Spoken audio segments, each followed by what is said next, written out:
Hello my dear brothers and sisters, ನಮ್ಮ ನಂಬಿಕೆಗೆ ಸ್ವಾಗತ ಸುಸ್ವಾಗತ. ಸ್ನೇಹಿತರೆ, ಈ ಅಧ್ಯಾತ್ಮ ಅನ್ನೋದು ಮಾನಸಿಕ ಕಾಯಿಲೆಗಳಿಗೆ ರಾಮಬಾಣವಿದ್ದಂತೆ. ಎಲ್ಲಿ ಮನಸ್ಸು ಶಾಂತವಾಗಿರುತ್ತೋ ಅಲ್ಲಿ ಬದುಕು ಸುಂದರವಾಗಿರುತ್ತೆ. ಬದುಕು ಹೇಗೆ ಸುಂದರವಾಗುತ್ತೋ ಹಾಗೆ ಬದುಕಿನುದ್ದಕ್ಕೂ ಪ್ರೀತಿ ತುಂಬಿರುತ್ತೆ. ನಮ್ಮ ಪ್ರೀತಿ ಹೇಗಿರುತ್ತೋ ಹಾಗೆ ಜನರು ನಮ್ಮನ್ನು ನಂಬೋದಕ್ಕೆ ಶುರು ಮಾಡ್ತಾರೆ. ಎಲ್ಲಿ ನಂಬಿಕೆ ಇರುತ್ತೋ ಅಲ್ಲಿ ಆ ಭಗವಂತ ನೆಲೆಸಿರ್ತಾನೆ. 4 ಯುಗಗಳೇ ಕಳೆದು ಹೋದರೂ ಕೂಡ ಆ ದೈವ ನಂಬಿಕೆ ಮಾತ್ರ ಇನ್ನೂ ಹಾಗೇ ಇದೆ. ಕಣ್ಣಿಗೆ ಕಾಣದಿದ್ರೂ ಮನಸ್ಸಿಗೆ ಪ್ರತಿ ಕ್ಷಣದಲ್ಲೂ ಪ್ರತಿ ಉಸಿರಿನಲ್ಲೂ ಜೀವಂತವಾಗಿ ಬಿಟ್ಟಿದ್ದಾನೆ ಆ ಬ್ರಹ್ಮಾಂಡ ಅಧಿಪತಿ. ಇತ್ತೀಚಿನ ಕಾಲಮಾನದಲ್ಲಂತೂ ಎಲೆಕ್ಟ್ರಾನಿಕ್ ಶೋಕಿಗೆ ಬಿದ್ದು ನಮ್ಮನ್ನು ನಾವು ಮರೆತು ಬಿಟ್ಟಿದ್ದೀವಿ. ಏನಾದರೂ ಟೆನ್ಷನ್ ಆದ್ರಂತೂ ಜೀವವೇ ಹೋದಷ್ಟು ಭ್ರಾಂತಿ ನಮ್ಮ ತಲೆ ಹೊಕ್ಕಿಬಿಡುತ್ತೆ.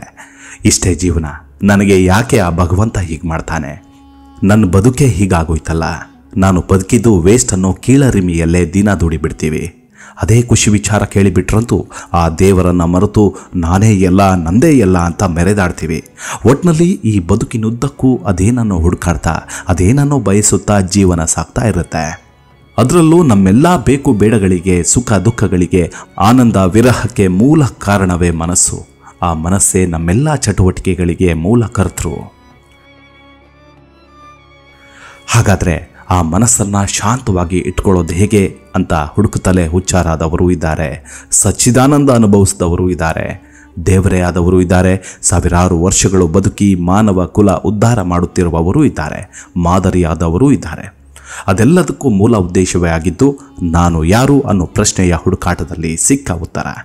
ಹಾಗಾದರೆ ಆ ಧ್ಯಾನಕ್ಕೆ ಅಷ್ಟೊಂದು ಶಕ್ತಿ ಇದೆ ಅಂದಮೇಲೆ ಎಲ್ಲರಿಗೂ ಆಗಲೇಬೇಕಲ್ವಾ? ಇವತ್ತು ನಮ್ಮೆಲ್ಲ ಗೊಂದಲಗಳನ್ನು ಬಿಟ್ಟು ಪ್ರಾಕ್ಟಿಕಲ್ ಆಗಿ ಯೋಚನೆ ಮಾಡೋಣ. ಈ ಧ್ಯಾನ ಮನಸ್ಸಿನ ಶಕ್ತಿಯಾದರೆ ವೀರ್ಯ ಆತ್ಮದ ಶಕ್ತಿ.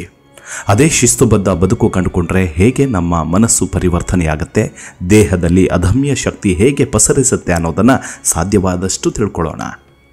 ಸ್ನೇಹಿತರೆ, ಮನಸ್ಸಿಗೆ ಸಮಾಧಾನ ಶಾಂತಿಗಾಗಿ ನಾನಾ ಹವ್ಯಾಸಗಳಿಗೆ ಮೊರೆ ಹೋಗ್ತೀವಿ, ದುಶ್ಚಟಗಳಿಗೆ ದಾಸರಾಗ್ತೀವಿ. ಆಗ ಮನಸ್ಸು ಮತ್ತಷ್ಟು ಹಾಳಾಗಿ ಬಿಡುತ್ತೆ. ಅದೇ ಧ್ಯಾನ ಮಾಡಿದರೆ ಇದೆಲ್ಲವನ್ನು ಅನುಭವಿಸಬಹುದಾ ಅಂದರೆ ಖಂಡಿತವಾಗ್ಲೂ ಹೌದು. ಮನಸ್ಸು ಕಣ್ಣಿಗೆ ಕಾಣಿಸಲ್ಲ, ಆದರೆ ಅದು ನಮ್ಮನ್ನು ಎಲ್ಲ ರೀತಿಯಿಂದಲೂ ಅನುಭವಿಸುವಂತೆ ಮಾಡುತ್ತೆ. ಅದೇ ಮನಸ್ಸಿಗೆ ನಾವು ಏನನ್ನು ತಿಳಿ ಹೇಳ್ತೀವೋ ಹಾಗೆ ಆ ಮನಸ್ಸು ಕೂಡ ಬದಲಾಗತ್ತೆ. ಆ ಮನಸ್ಸನ್ನು ಬದಲಾಯಿಸಬೇಕಂದ್ರೆ ಮುಖ್ಯವಾಗಿ ಬೇಕಾಗಿರೋದು ಶಾಂತಿ.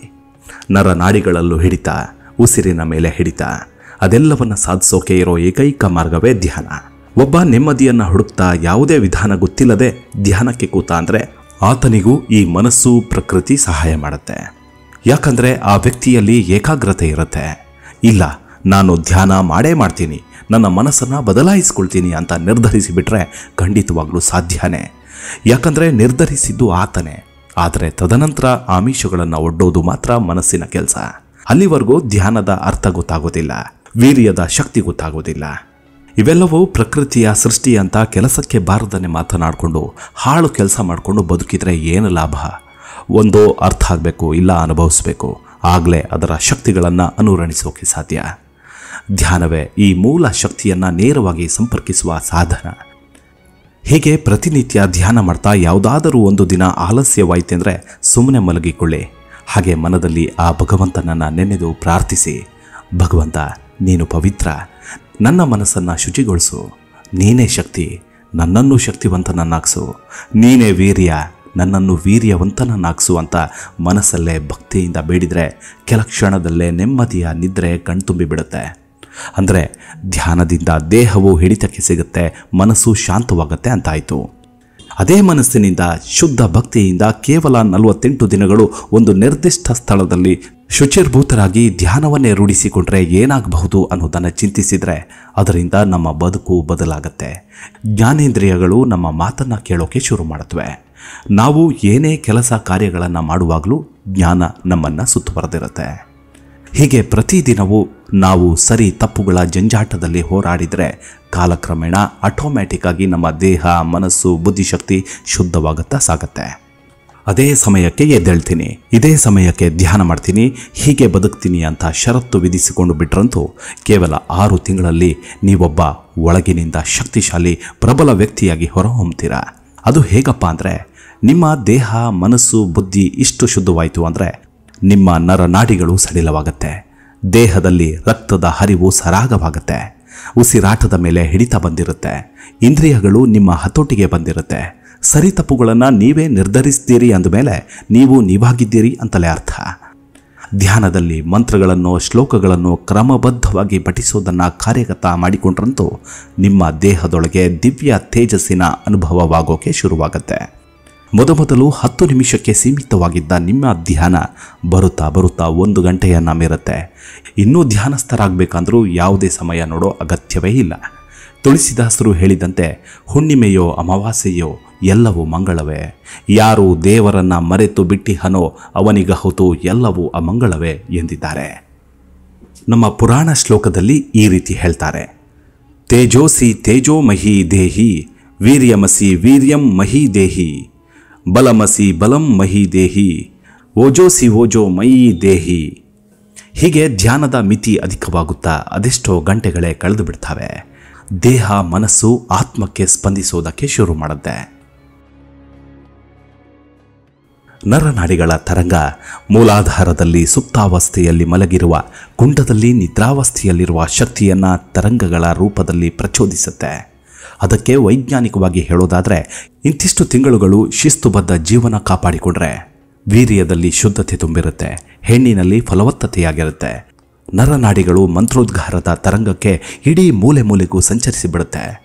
ಬೆನ್ನುಹುರಿಯ ಎಡಬಲ ಭಾಗಕ್ಕೆ ಮೆದುಳಿಗೆ ಸಂಪರ್ಕ ಹೊಂದಿರುವ ಇಡಾಪಿಂಗಳ ನಾಡಿಗಳು ಆಕ್ಟಿವೇಟ್ ಆಗುತ್ತವೆ. ನರನಾಡಿಗಳಲ್ಲಿ ಶಕ್ತಿ ವೃದ್ಧಿಸುತ್ತಾ ಸುಷುಮ್ನ ಕಾಲುವೆ ತೆರೆದುಕೊಳ್ಳುತ್ತೆ. ಇತ್ತ ಮೈ ಮನಸ್ಸು ದೇಹ ಎಲ್ಲವೂ ಆತ್ಮದ ಕಂಟ್ರೋಲ್ಗೆ ಬಂದಿರುತ್ತೆ. ಇತ್ತ ಕಡೆ ದೇಹದೊಳ ಭಾಗದಲ್ಲಿ ನರನಾಡಿಗಳು ಶುದ್ಧವಾಗಿರುತ್ತೆ, ರಕ್ತ ಶುದ್ಧಿಯಾಗುತ್ತೆ, ವೀರ್ಯದಲ್ಲಿ ಫಲವತ್ತತೆ ಬಂದಿರುತ್ತೆ. ಗಂಡಸಲ್ಲಿ ಪೌರುಷ ವೃದ್ಧಿಯಾಗುತ್ತೆ, ವೀರ್ಯ ಗಳಸಾಗತ್ತೆ. ಅದೇ ಹೆಂಗಸಲ್ಲಿ ಅಂಡಾಣು ಫಲವತ್ತಾಗತ್ತೆ. ಹೀಗೆ ಪ್ರತಿನಿತ್ಯ ಧ್ಯಾನದ ಆಳಕ್ಕೆ ಹೋದಂತೆಲ್ಲ ಮಾನಸಿಕ ಆಧ್ಯಾತ್ಮಿಕ ಪ್ರಯಾಣ ಆರಂಭವಾಗಿರುತ್ತೆ. ಇಡ ಪಿಂಗಳ ಸುಷುಮ್ನ ಆಕ್ಟಿವೇಟ್ ಆದ ನಂತರ ಒಬ್ಬೊಬ್ಬರಿಗೆ ಒಂದೊಂದು ರೀತಿಯ ಅನುಭವವಾಗುತ್ತೆ. ಇನ್ನು ಕೆಲವರಿಗೆ ಅತಿಯಾದ ಆಕ್ಟಿವ್ನೆಸ್ ಬರುತ್ತೆ. ಆಗ ನಮ್ಮಲ್ಲಿ ಶಕ್ತಿ ಜಾಗೃತವಾಗಿರುತ್ತೆ. ಅಲ್ಲಿಗೆ ಮೆದುಳು 0.5% ಅಧಿಕವಾಗಿ ಚುರುಕಾಗಿರುತ್ತೆ. ಆತ್ಮಬಲ ವೃದ್ಧಿಸಿರುತ್ತೆ. ನಮ್ಮ ನಿರ್ಧಾರದಲ್ಲಿ ಏಕತೆ ಬರುತ್ತೆ. ನಮ್ಮ ಮಾತಿನಲ್ಲಿ ತೀಕ್ಷ್ಣತೆ ಇರುತ್ತೆ. ಸ್ವಭಾವದಲ್ಲಿ ಬಲಿಷ್ಠರಾಗಿರ್ತೀವಿ. ಇದೇ ನಮ್ಮ ಬದುಕಿನ ಉದ್ದಕ್ಕೂ ಇದ್ದು ಬಿಟ್ರಂತೂ ಆ ದೇವರು ಎಲ್ಲಿದ್ದಾನೆ ಅನ್ನೋದನ್ನು ಕಂಡುಕೊಳ್ಳೋಕೆ ಜಾಸ್ತಿ ಕಷ್ಟಪಡಬೇಕಾಗಿರೋದಿಲ್ಲ. ಅದೇ ಪದ್ಧತಿಯನ್ನು ಮುಂದುವರಿಸಿದ್ರಂತೂ 1 ಗಂಟೆಯಿಂದ 4 ಗಂಟೆಯಾಗತ್ತೆ. ಹಸಿವು ಮಾಯವಾಗತ್ತೆ, ಮಾನಸಿಕ ಹಂಬಲ ಜಾಸ್ತಿ ಆಗತ್ತೆ. ನಮ್ಮಲ್ಲಿ ಉದಯಿಸಿದ ಶಕ್ತಿ ಅನುಭವಕ್ಕೆ ಬಂದ್ರಂತೂ ನಾವು ಇನ್ನಷ್ಟು ಶಕ್ತಿಶಾಲಿಯಾಗಲು ಪ್ರಯತ್ನಿಸ್ತೀವಿ. ಆಗ ನಮ್ಮೊಳಗಿರುವ ನಾನು ಅನ್ನೋದನ್ನು ನೋಡೋ ಸಮಯ ನಮಗೆ ಫಲಿಸುತ್ತೆ. ಅಲ್ಲಿಗೆ ದೇಹದೊಳ ಭಾಗದಲ್ಲಿ ಮುದುಡಿ ಬಿಟ್ಟಿದ್ದ ಕಮಲಗಳು ಅರಳುತ್ತವೆ. ನಮ್ಮ ಮುಖದಲ್ಲಿ ವರ್ಚಸ್ಸು ದೈವಿ ಕಳೆ ಬಂದಿರುತ್ತೆ. ಈ ಪ್ರಕೃತಿಯ ಶಕ್ತಿಯುತ ತರಂಗಗಳ ಸಂವೇದನೆಯ ಅನುಭವಗಳು ಸಿಗುತ್ತವೆ. ಆಗ ಅಹಂ ಅನ್ನೋದನ್ನು ಕಂಟ್ರೋಲ್ ಮಾಡಿಬಿಟ್ರೆ ನಮ್ಮ ದೃಢ ಸಂಕಲ್ಪ ಮನೋಬಲ ಮತ್ತಷ್ಟು ವೃದ್ಧಿಯಾಗುತ್ತೆ. ಅಲ್ಲಿಗೆ ನಮ್ಮಲ್ಲಿ ಅಪಾರ ಪ್ರೀತಿ, ತಾಳ್ಮೆ, ನಗು, ತಾಯಿಯ ಮನಸ್ಸು ಕಂಗೊಳಿಸುತ್ತೆ. ಅದಾದ ನಂತರ ನಮ್ಮನ್ನು ನಾವು ನೋಡ್ತೀವಿ.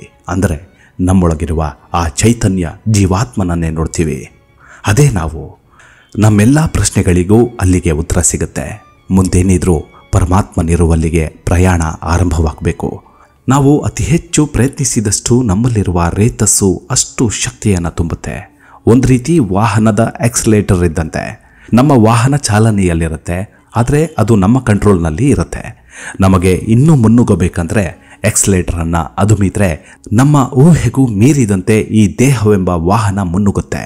ಅದೇ ಶಕ್ತಿಯೇ ನಮ್ಮಲ್ಲಿ ಇರೋದು. ಆ ಹಂತಕ್ಕೆ ತಲುಪೋದು ತುಂಬ ಸುಲಭವೇ. ಆದರೂ ಪರಿಶ್ರಮ, ಏಕಾಗ್ರತೆ, ದೃಢ ನಿಶ್ಚಯ ಬೇಕೇ ಬೇಕು. ವಜ್ರಕ್ಕೆ ಪಾಲಿಶ್ ಕೊಟ್ಟ ಮೇಲಷ್ಟೇ ಬೆಳಕಿನ ತರಂಗಗಳು ಚಿಮ್ಮೋದು. ಇವಿಷ್ಟು ಧ್ಯಾನ ಮತ್ತು ವೀರ್ಯದ ಶಕ್ತಿಯ ಬಗ್ಗೆ ಸಣ್ಣದಾದ ಅಲ್ಪಜ್ಞಾನದ ಮಾಹಿತಿ. ತಪ್ಪಿದ್ದಲ್ಲಿ ಕ್ಷಮೆ ಇರಲಿ. ನಿಮ್ಮ ಆರೋಗ್ಯದ ಕಡೆ ಗಮನವಿರಲಿ. Take care. ನಮಸ್ಕಾರ.